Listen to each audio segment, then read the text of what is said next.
রসুলুল্লাহ সাল্লাল্লাহু আলাইহি ওয়াসাল্লাম বলেছেন, কোনো বান্দা যখন আল্লাহর কাছে হাত উঠায় চায়, আল্লাহ রাব্বুল আলামিন খালি হাত ফেরত দিতে লজ্জাবোধ করেন।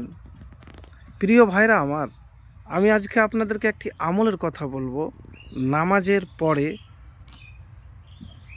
আজানের পরে বা নামাজের পরে যদি এই আমল আপনি করেন, তাহলে আপনার যে চাওয়া রয়েছে, মনের ইচ্ছা রয়েছে, সে ইচ্ছা দ্রুত পূরণ হবে। যদি উদ্দেশ্য নেক থাকে, সঠিক জিনিস চান, খুব বিপদে আছেন, পেরেশানিতে আছেন, কষ্টতে আছেন, আপনার কষ্ট পেরেশানি দূর হয়ে যাবে। তো এমন একটি আমলের কথা বলবো, এটি আমার কোনো ব্যক্তিগত কথা নয়।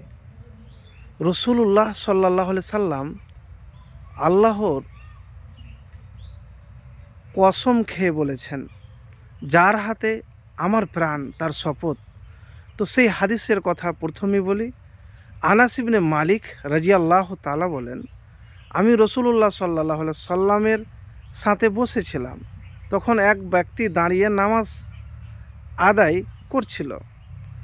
সে রুকু সিজদা তাসাহুদ পড়ে দোয়া করতে আরম্ভ করলো। সে তার দোয়ায় বলল, আল্লাহুম্মা ইন্নী আসআলুকা বিআন্না লাকাল হামদা লা ইলাহা ইল্লা আনতাল মান্নানু বাদিউস সামাওয়াতি ওয়াল আরজি ইয়া জাল জালালি ওয়াল ইকরাম ইয়া হাইয়ু ইয়া কাইয়্যুমু ইন্নী আসআলুকা। এর অর্থ হলো, হে আল্লাহ, নিশ্চয় আমি আপনার নিকট প্রার্থনা করছি এই বলে যে সকল প্রশংসা আপনার, আপনি ছাড়া কোনো প্রকৃত মাবুদ নেই।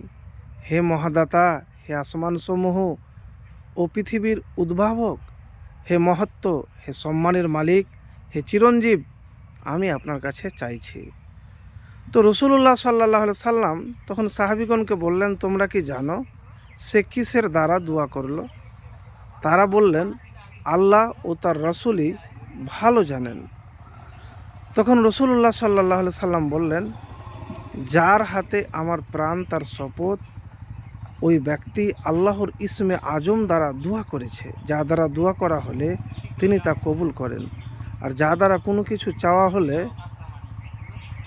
তা তিনি দান করেন।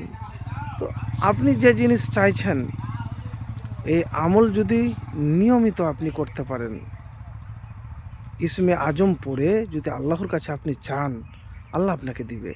তার আগে দুরূদ শরীফ পাঠ করে নেবেন। তো অনেকেই ভাই বলেন যে এত তো করছি, হয় না কেন? দেখেন, দুনিয়াতে পারফেক্টলি যদি কোনো কাজ না করেন, কাজ যদি ভালো না হয়, তার যেরকম মূল্য পরিশ্রম পাওয়া যায় না, ওই রকম আমল এবং দোয়া আপনাকে পারফেক্ট করতে হবে। যদি সেটা না হয়, তাহলে আপনি কখনো আপনার দোয়া কবুল হবে না। তা আপনাকে আল্লাহর প্রতি পুরো ইয়াকিন, ভরসা, খাঁটি মুমিন হতে হবে। আরেকটি কথা মনে রাখবেন, যখনই কোনো কিছু আল্লাহর কাছে চাইবেন, কেউ একদিনই কোনো কলেজের, কোনো হাই স্কুলের, কোনো ইউনিভার্সিটির মাস্টার হয়ে যায় না। তার জন্যে তাকে পরিশ্রম করতে হয় শিক্ষার। তো প্রিয় ভাই আমার, যখনই দোয়া করবেন, আমল করবেন ধৈর্য ধরে। কবুল যদি নাও হয় আপনার, আবার আপনি দোয়া করেন, আবার চেষ্টা করেন, ইনশাআল্লাহ আপনার চাওয়া দ্রুত পূরণ হবে।